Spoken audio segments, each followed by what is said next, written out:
Clear.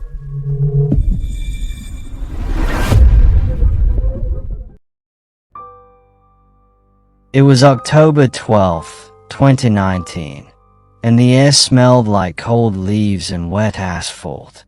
We had been driving for nearly 6 hours when Eric finally turned off the main highway onto a narrow road that disappeared into dense forest. There were 5 of us in the car. Eric was driving. He always drove.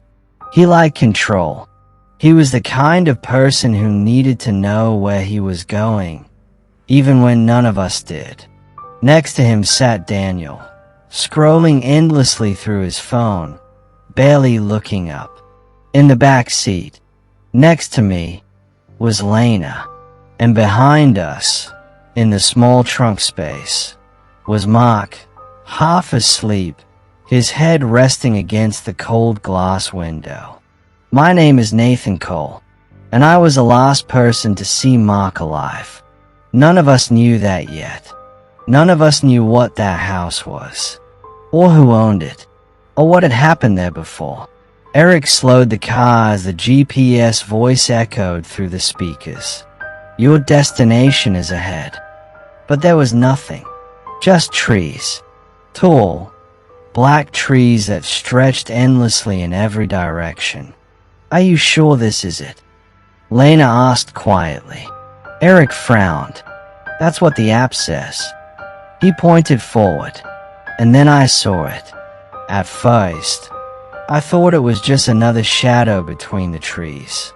But as the car moved forward, the shape became clearer. A house, 2 stories tall, old, isolated, watching us. There were no other houses nearby, no street lights, no neighbors, just that one structure, standing alone in the dark. Eric pulled into the gravel driveway. The sound of the tires crunching echoed louder than it should have. No one spoke. Even Daniel had stopped scrolling. This is creepy, Lena whispered. Eric laughed, but it sounded forced. It's just old. But I noticed something. There were no lights inside. Not a single one. And yet, someone had to own it. Someone had to maintain it. Someone had to know we were coming. We got out of the car. The air was colder than it should have been. The house looked worse up close. The paint was peeling. The windows were dark. One of the shutters hung slightly loose, creaking softly in the wind. Mark stretched his arms. Relax. It's just a weekend. He smiled. That was the last time I saw him smile. Eric unlocked the front door using the code the owner had sent him earlier. The lock clicked. The sound echoed. And for a moment, none of us moved. Go ahead, Daniel said. Eric pushed the door open. The inside smelled like dust. And something else. Something faint. Something metallic. I didn't recognize it at the time, but I would later. Blood is a smell, and once you know it, you never forget it.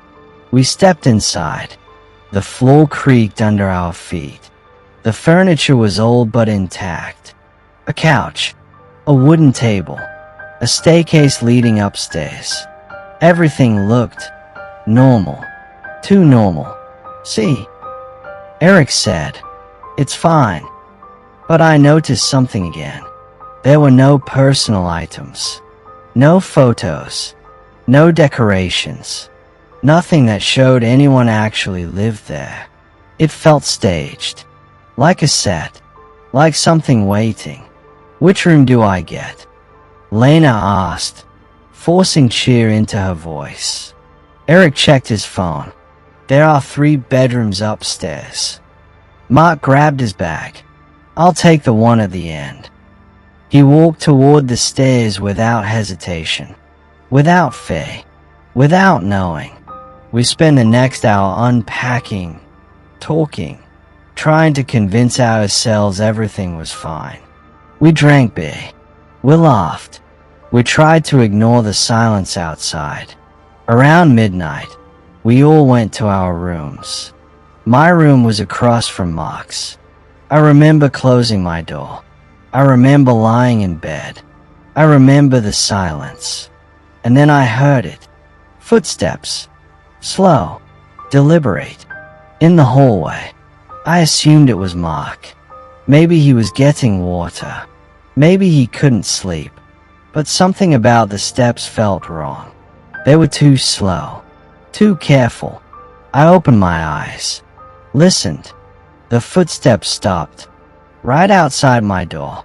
I held my breath. Waiting. But nothing happened. No knock. No voice. No movement. After a while, I convinced myself I was imagining things. Eventually, I fell asleep. That was my first mistake. The next morning, Mark was gone. At first, we didn't panic. We assumed he had gone outside, gone for a walk, gone to explore. But his phone was still in his room. His wallet too. His shoes were gone. But everything else was there. Eric frowned. That's weird. Daniel checked outside. Nothing. No footprints. Ints. No sign. Just trees. Endless trees. We called his name. No answer. That was when Lena found it. She was standing at the end of the hallway. Her face pale. Her hand shaking. There's something on the floor, she whispered. We walked over and saw it. Scratches. Long, deep scratches. In the wooden floor, leading from Mark's door, toward the stairs, toward the darkness below. And that was the moment we realized. Mark hadn't left. He had been taken, and we were not alone in that house.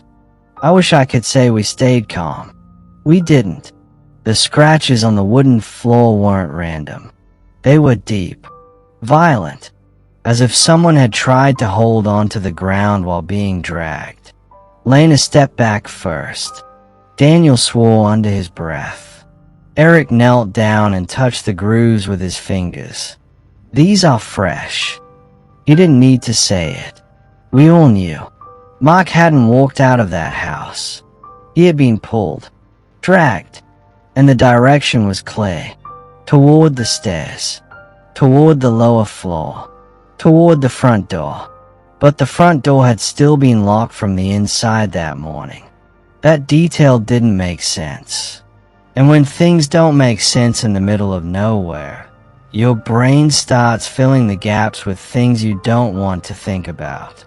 Call him again, Lena said. Daniel held up Mark's phone. It's here. The battery was at 62%. No missed calls. No messages. No activity after 12:17 a.m. That timestamp burned into my memory. Because at 12:15 a.m., I had heard footsteps outside my door. 2 minutes later, Mark's phone went silent. Eric grabbed his own phone and dialed the property owner. The listing name was Daniel Hargrove. The phone rang. Once. Twice. 3 times. Voicemail. Eric hung up and tried again. Voicemail. No signal problems, he muttered, his declining the call. That was when Daniel said something that made my stomach drop. When we booked this place, did you think it was weird how cheap it was? Eric didn't answer. Because yes, it had been weird. 3 nights in a secluded property for less than half the usual rate. No reviews. Brand new listing. We hadn't cared. Now it mattered.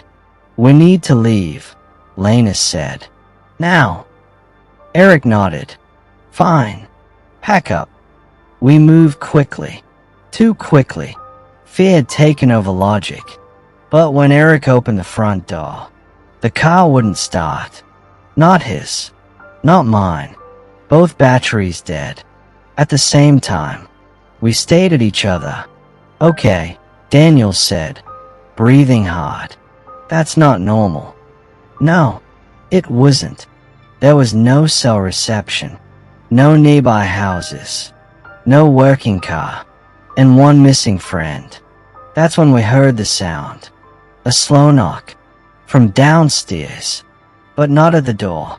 From inside the house. 3 knocks. Evenly spaced. We froze. The sound came again. 3 knocks. From below. There's a basement, I said quietly. We hadn't explored the lower level fully. The listing photos had shown only the upper floor and living area.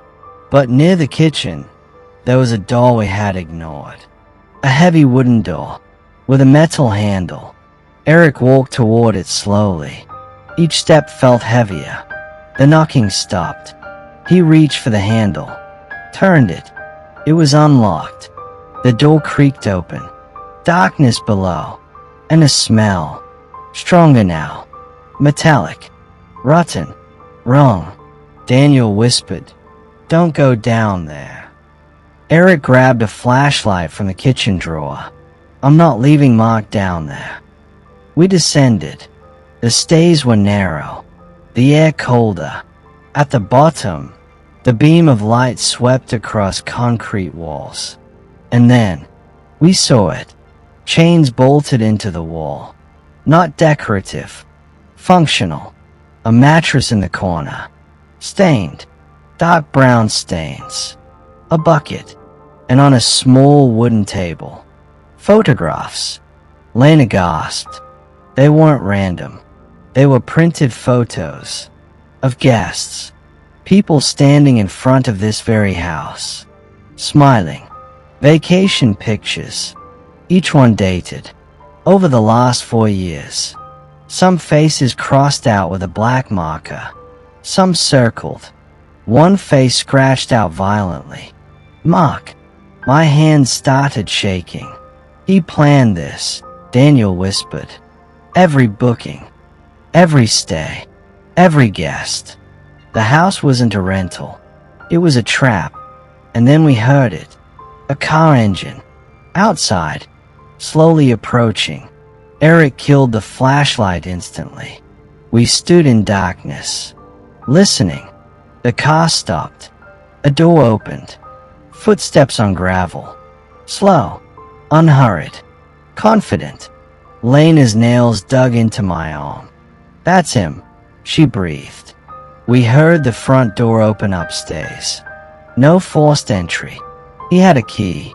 We listened as he moved inside, walking calmly, like someone returning home. Floorboards creaked above us. Then silence. Then his voice. Calm. Almost amused. "You shouldn't have gone downstairs." Every muscle in my body locked. He knew. He had cameras. Or he had been watching us. Footsteps approached the basement door. Eric whispered, "We need to move. Now." But there was nowhere to go. No windows.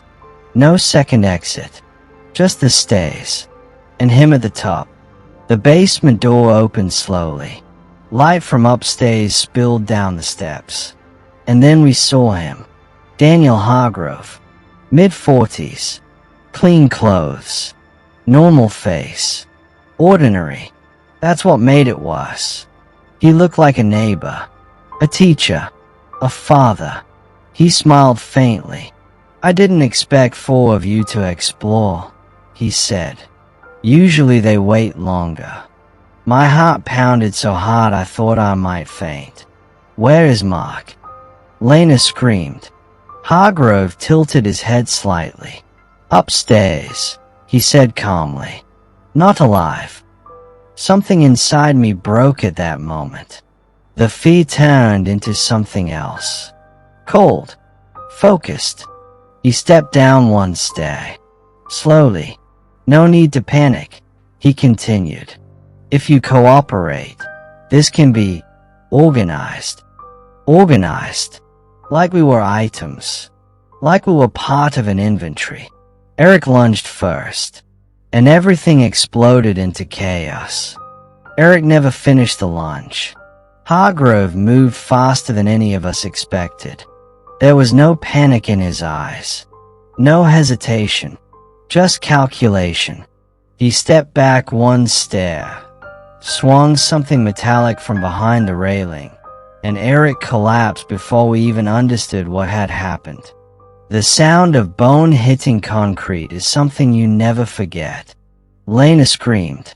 Daniel grabbed my arm and pulled me sideways as Hargrove descended the last steps calmly, holding what looked like a weighted flashlight.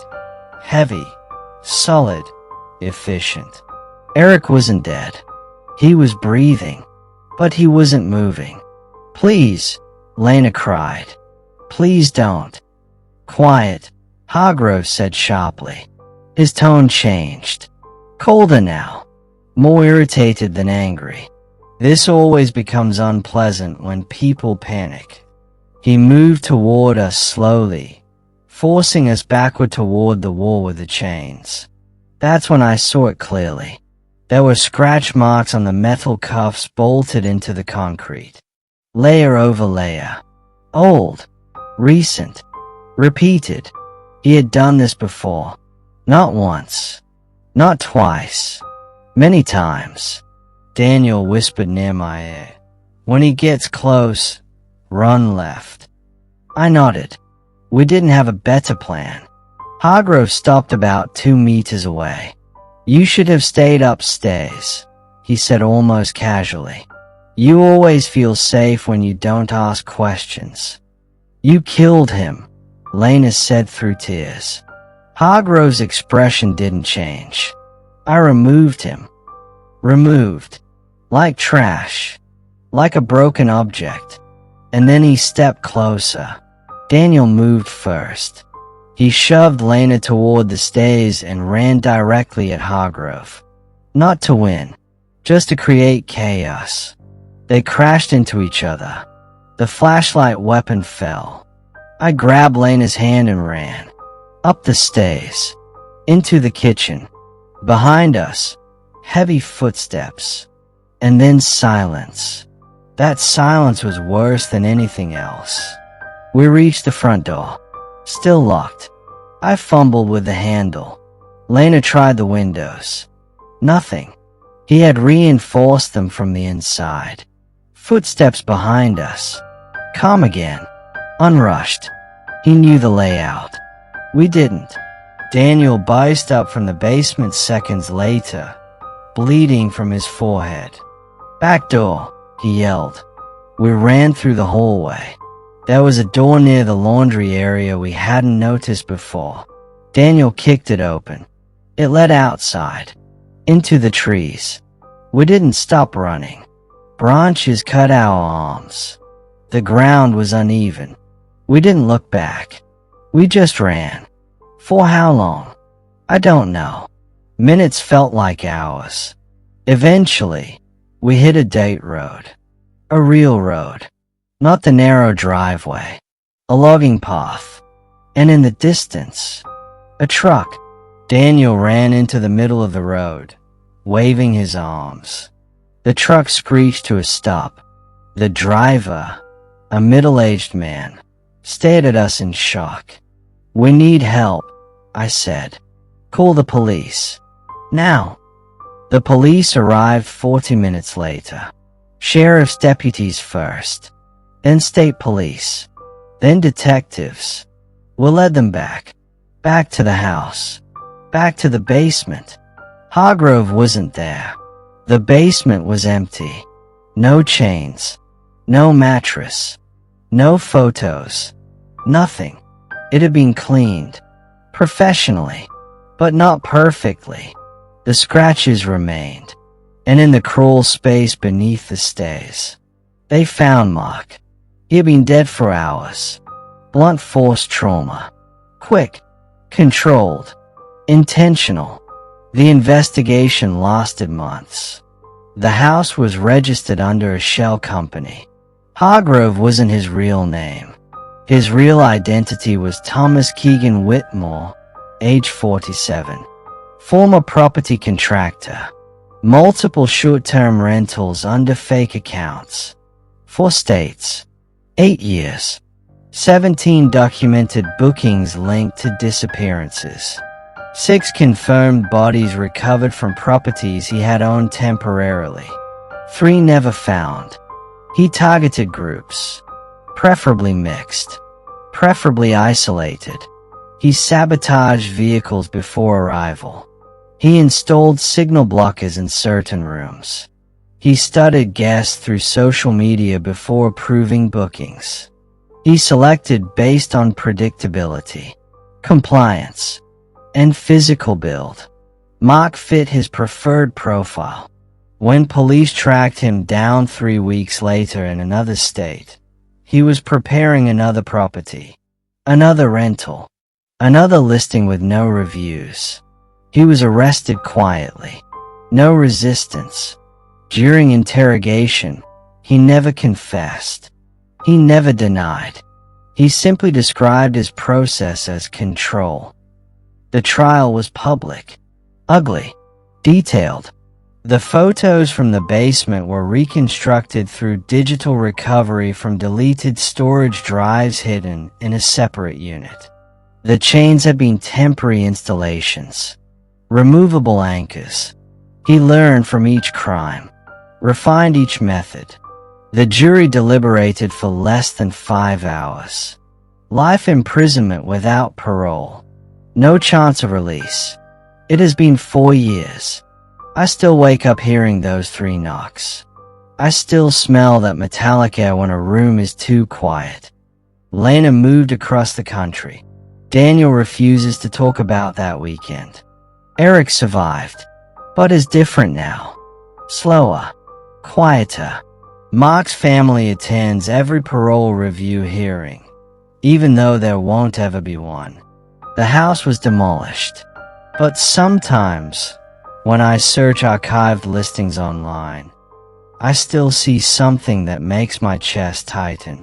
A cheap rental, no reviews, remote location, brand new host profile. And I wonder, how many people assume a house is just a house? How many think isolation means peace? And how many never realize they've been selected? We thought we were renting a weekend escape. But we weren't guests. We were inventory. And that is the part that never leaves me. Not the violence. Not the basement. Not the blood. But the planning. The patience. The fact that someone ordinary looking can study you quietly. And decide. If you like this story, be sure to like and subscribe. If you find a cheap house, would you definitely move there? Leave me a comment. I never thought a single night could change the way I see the world forever. But that night, it did. It started with the call.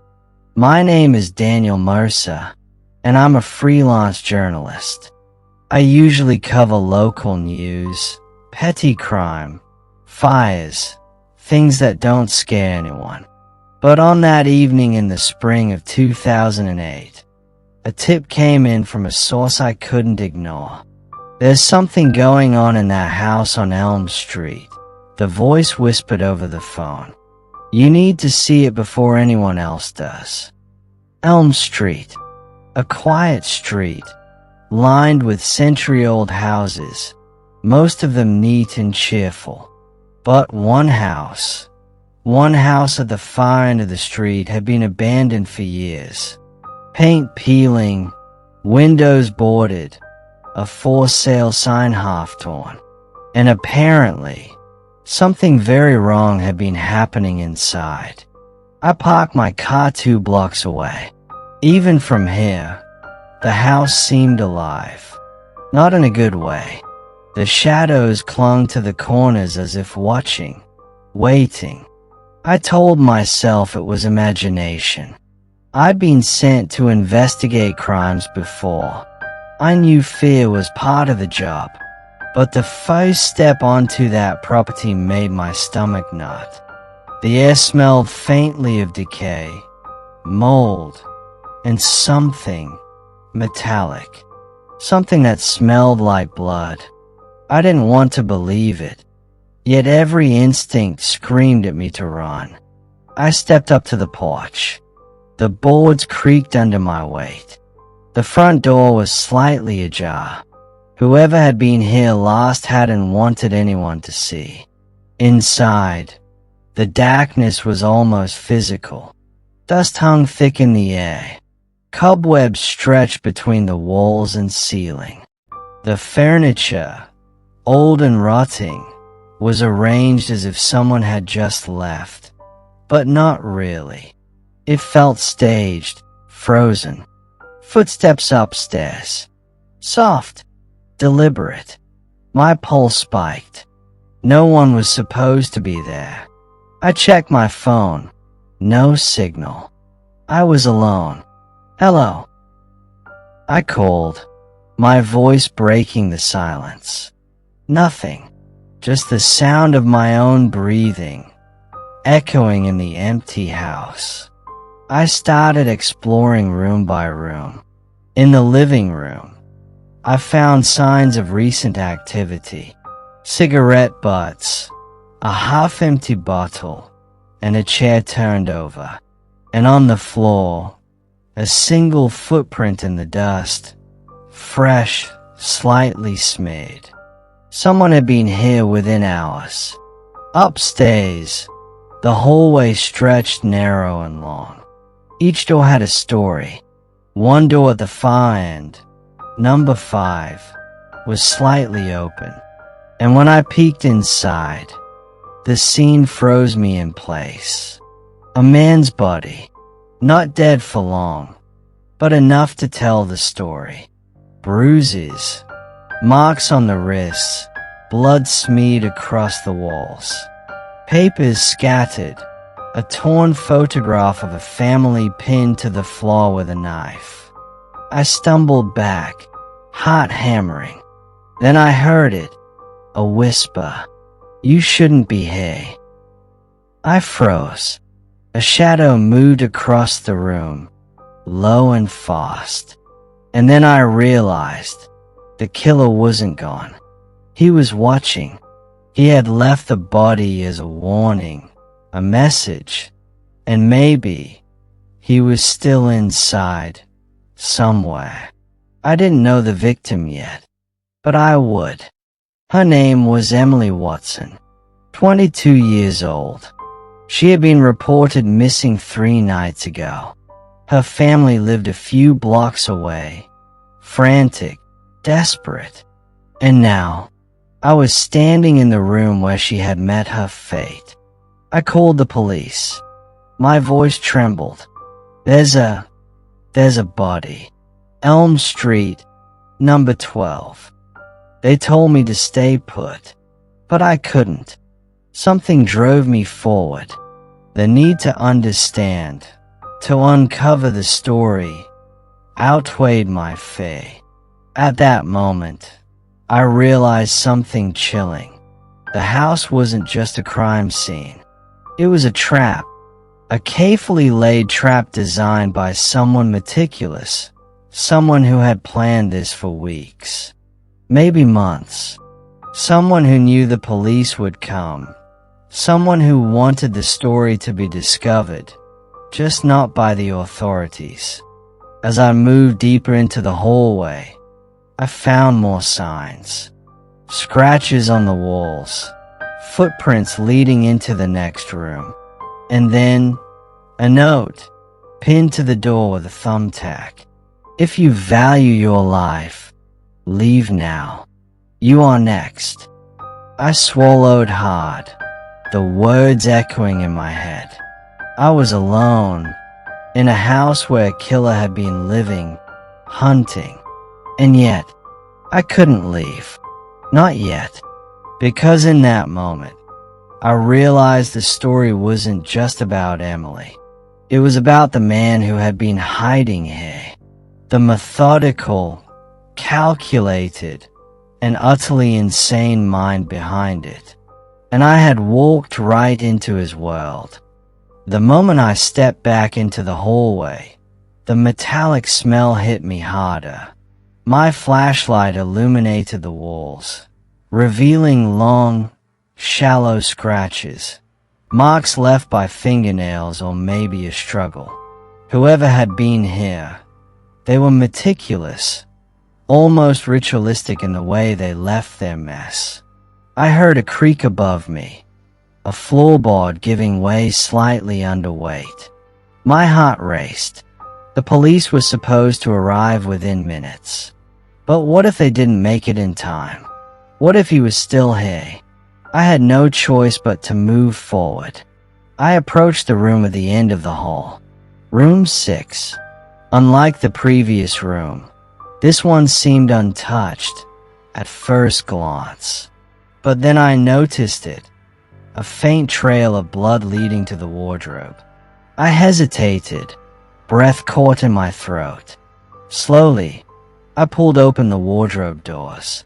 Clothes hung normally, except at the very back, a small, crude trapdoor. It led downwards, into darkness. I crouched, my flashlight shaking as I shined it into the stairwell. I could hear faint breathing, deep, deliberate, controlled.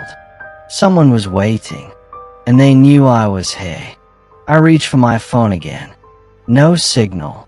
I was trapped in the house with a killer. My mind raced through the town reports, the missing persons notices, the patterns. Emily wasn't the first. There had been at least 2 others in the last year, all young women, all reported missing without a trace. And now, this house. This killer had been using it as a base, a hunting ground.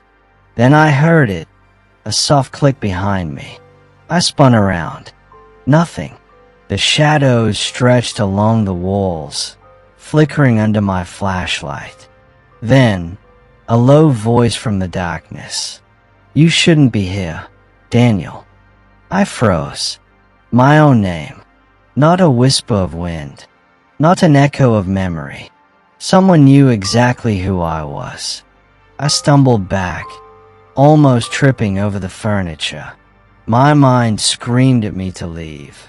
But my journalist instincts, the need to uncover the story, overpowered my fear. I remembered something the source on the phone had said. He watches everything. He knows who comes, who goes. I moved toward the trapdoor, my flashlight scanning every shadow. There, half hidden under an old sheet, I saw it. Footprints leading down. Fresh. Too fresh. I descended. The air grew colder, thicker, the metallic smell stronger. I reached the bottom. A single light bulb hung from the ceiling, swaying gently. And in the center of the room, a figure. Tall, thin, calm, watching. He smiled. A cold, calculated smile. I wondered when you'd come. I swallowed hard. The man before me wasn't what I expected. He looked ordinary, almost friendly, but his eyes, they were sharp, predatory.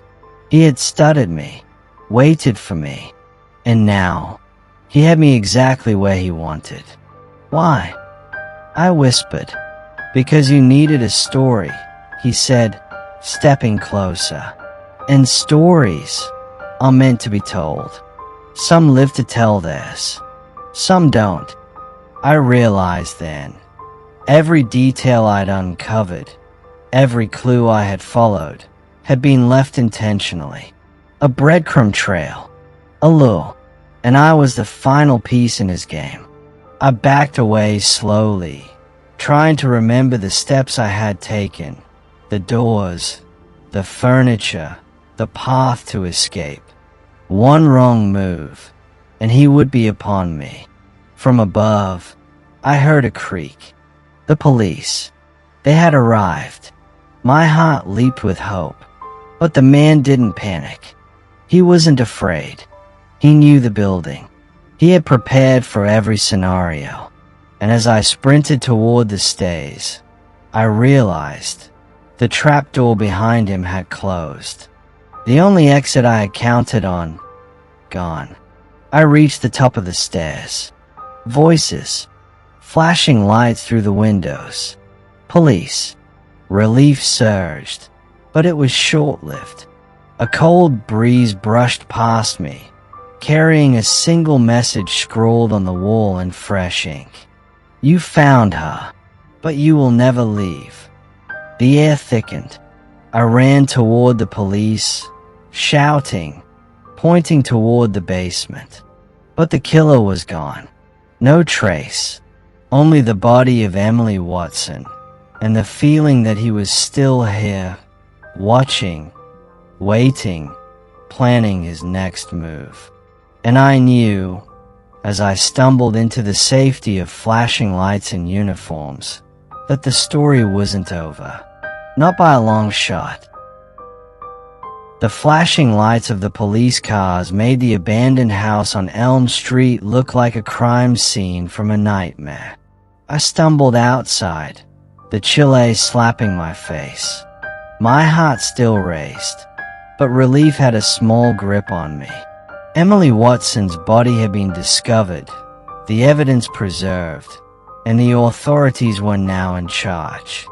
Detective Lisa Grant was the first to reach me. She had a sharp presence, her eyes scanning me and the house behind me like she could see the story in my mind. You okay, Daniel? She asked, her voice steady, but there was a tension there, a sense that she'd been through this before. I think so, I muttered. But the man, he was here. He knows everything. He knew I'd come. Lisa nodded slowly. We'll handle him. But first, tell us everything from the beginning. Every detail. Every step. I did. I explained the footprints, the trapdoor, the whispers, the letter, the scratches, the blood trail, the basement, and the warning scrawled on the wall. Every moment I had spent in that house. As I spoke, officers began combing the surrounding property. They checked the neighborhood, every possible exit, and questioned neighbors. But the killer had vanished. It was as if the house itself had swallowed him whole. That night, back at the police station, I sat with Lisa and Sergeant Hernandez. We pieced together Emily's last movements. She had left a friend's apartment the night she disappeared. Security cameras showed her walking past the boarded windows of Elm Street. And then, nothing. Through interviews with previous missing persons' families and old reports, a pattern emerged. A man named Richard Collins had rented that house intermittently under fake names. He worked in maintenance jobs across town. He was methodical, careful, and he had been active for at least 3 years, preying on young women who lived alone or were traveling. Lisa looked at me grimly. He's smart, Daniel. He plans everything, every move. That house is his hunting ground. He knows we're looking, but he also knows how to stay hidden. I swallowed hard. Then he'll keep doing it. Someone else will. Lisa's eyes didn't leave mine.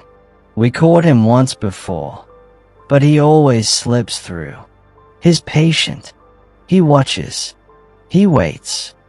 Over the next week, police traced financial records, utility bills, and rental histories. Slowly, they built a profile. Richard Collins, 42, long criminal record under multiple aliases, living off temporary jobs and evading the law. The Elm Street house was his central base. It was there that he hid evidence, planned his crimes, and kept trophies from previous victims. I visited Emily's family to deliver the news. Her mother, pale and trembling, asked me if we would ever catch him. I had no answer. Her father stared at me, silent, eyes full of grief and anger. And somewhere in the back of my mind, I felt the same helplessness that had haunted me in that house. Weeks later, an anonymous tip led to a storage unit owned by Collins. Inside, the police found journals, photographs, and items from several of his victims. Each room in his storage mirrored the horror of Elm Street. The careful cataloging, the ritualistic placement of objects, the attention to detail. Collins was arrested in a motel 3 towns away. He didn't resist. He didn't panic. He smiled faintly when police read him his rights. It was the same cold, calculated smile I had seen in the basement. A man who believed he was untouchable until he wasn't. The trial was long and harrowing. Witnesses came forward. Family members recounted the missing months. The police detailed the painstaking investigation, and the stories of the victims finally had a voice. Collins never admitted guilt, never showed remorse. But the evidence was overwhelming. Convicted of multiple murders, he was sentenced to life without parole. I often think back to that night on Elm Street. The fear, the adrenaline, the darkness that had surrounded me. Walking through that house, seeing Emily, hearing the whispers, discovering the trapdoor. It was a nightmare that I survived, but one that left an indelible mark on me. The house still stands, abandoned and silent. But I know, deep down, it remembers. The scratches in the walls, the blood stains, the whispers in the hallways. They are memories of Richard Collins's reign. And for anyone who days enter, the shadows remember too. Sometimes I wonder, what if I hadn't gone in? Would someone else have? Would the story ever have been uncovered? But I did go in, and the story was told. And yet, I cannot shake the feeling that some part of him still watches, waiting for the next mistake, waiting for the next victim. And in that realization, I understood the darkest truth. Some monsters never truly leave. They just wait for someone to stumble into their world.